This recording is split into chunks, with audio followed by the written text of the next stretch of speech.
Hello, ladies and gentlemen. Thank you once again for tuning in and for joining the Controversy 7. I want to challenge you to think about something here, and it's quite interesting.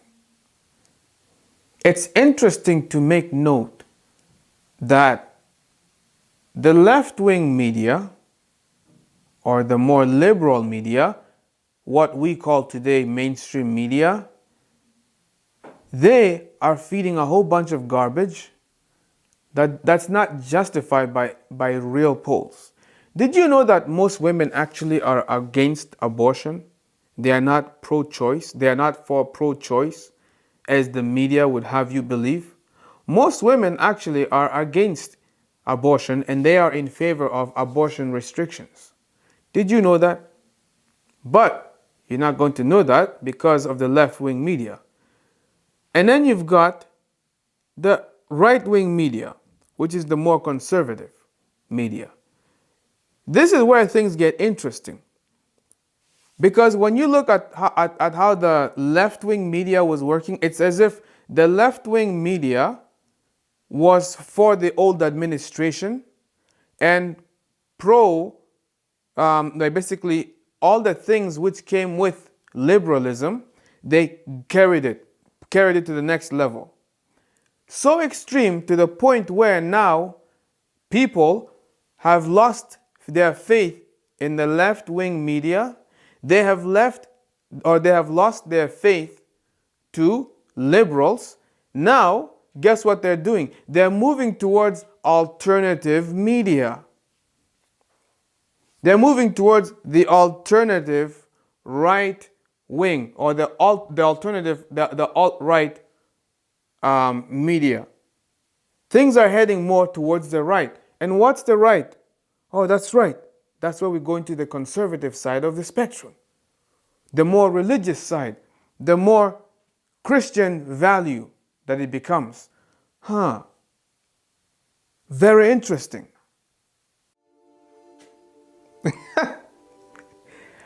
Think about this. I'm just going to cut straight to the point.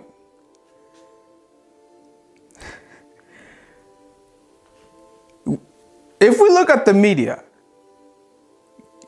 sits on a scale. Okay? You've got the right wing and you've got the left wing. You've got the alt-right media and you've got the left-wing media. You've got the liberals and you've got the conservatives. Now, you have the past for a while, for a good number of years, it was the liberal media which has been pushing people pro-establishment, pro-left-wing establishment. Everything was being shifted in that direction towards the pro-left establishment.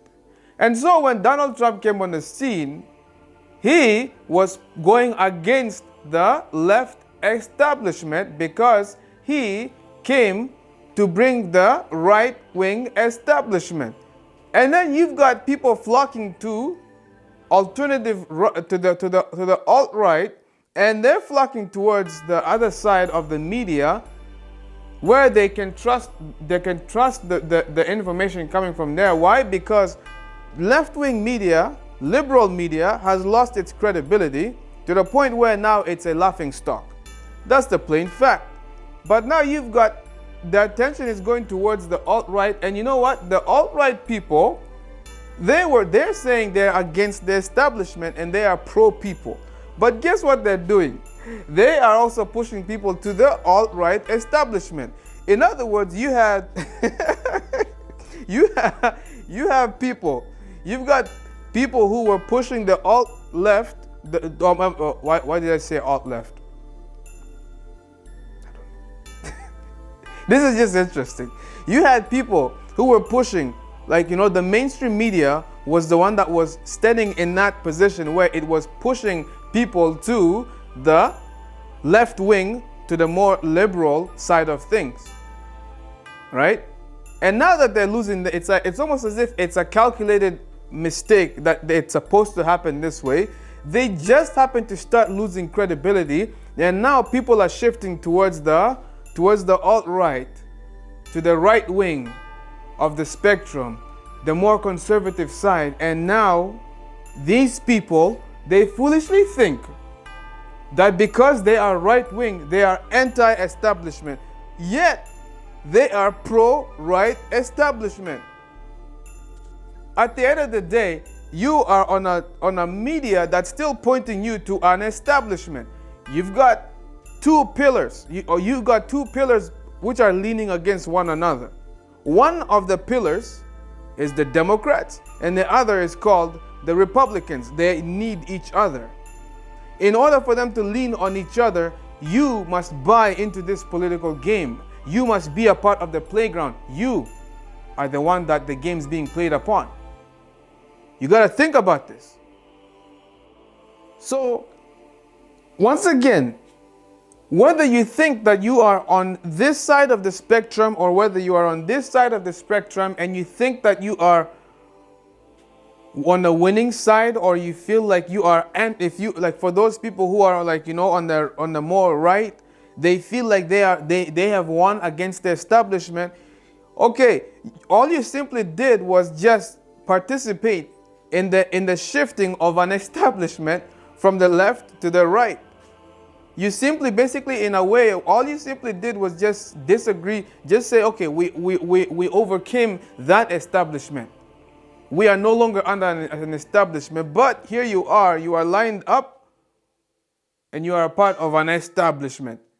You gotta be careful about people like Alex Jones or some of those other big YouTubers out there, because there's a strong evidence that actually points to him being, in fact, an agent, or someone who simply is just placed there just to monitor the conspiracy community. And he is also to be the face of a conspiracy theorist. Yet, he has won many people's confidence and many people's hearts, because he is pro-people, he is for the people, and he's speaking on the voice of the people of America. He's on their side. You know, they're the ones who are fighting the establishment of the left wing, fighting, and then here they are now that they've overcame the left wing. Now they're pushing people to their establishment again. You gotta think about it. You gotta think that. You gotta think. Do you honestly think? Oh man, just I honestly, and no, I'm not going to go too far to the point where I'm going to start bashing on Trump. On Trump, I'm not going to bash on Donald Trump. You know, in all fairness, the wise thing to do is to watch how things play out before further commenting. You know, I've seen some people start saying nasty things out there without thinking carefully about what they're going to say. So, I'm going to cover myself and not speak much on this, right? But I want you to observe what's taking place, because right now what we are seeing is a more religious government now that is taking place on the face of the U.S. soil. It's right in front of you. And in fact, speaking of religious government, let's talk about the religious movements which actually are being pushed by the people. There are organizations out there led by the people, and it's for the people. This movement is called the National Back to Church Sunday movement. That movement is pulling people, and basically every year they have events in which they have a national day of going back to church Sunday. Can you not see now? Can you not see the hint of where this is going? It's staring at you right in front of you. National Back to Church Sunday, National Sunday Law. This is a movement that is simply pushing people to that point. It's going to start coming more frequently. Many of you might say it will never happen. Many of you might think this is too far-fetched. But the only thing far-fetched is for you to deny that history repeats itself. Because guess what? National Sunday Law was declared numerous amount of times in the past. It's happened before and it will happen again. right? It's something that has happened. In biblical days, people were forced to worship against their will. They were forced to worship or else, or to basically worship a false deity, worship a false idol, worship something that is not God, or else face the consequences. It's happened in the past. What makes you think it won't happen again? But hey, ladies and gentlemen, I want to keep this short. I don't want to keep dragging it. I don't want to keep going on and on because I do have other things that I'm working on. So I'm just going to cut the video here. Hey, this video was just to make you think about this. So, and you know what? You're not obligated to share this information. It's just one of those things that just makes you think. Is it not interesting? That's the whole point of this video. It's not to carry on a huge lecture. Other than that, hey, I'm not going to hold you off. I know you guys have also better things to do with your time, so I'm going to say thank you for tuning in and for joining me once again. And if this is your first time tuning in, be sure to subscribe. There's quite a lot of information coming across your way, which I know many of you are going to find insightful. You can also find me on Facebook. My links are in the video description box. You can feel free to go to my website, www.thecontroversy7.ca. Other than that, I'm not going to hold you off. You take care of yourselves, you be safe, and I'll see you guys next time.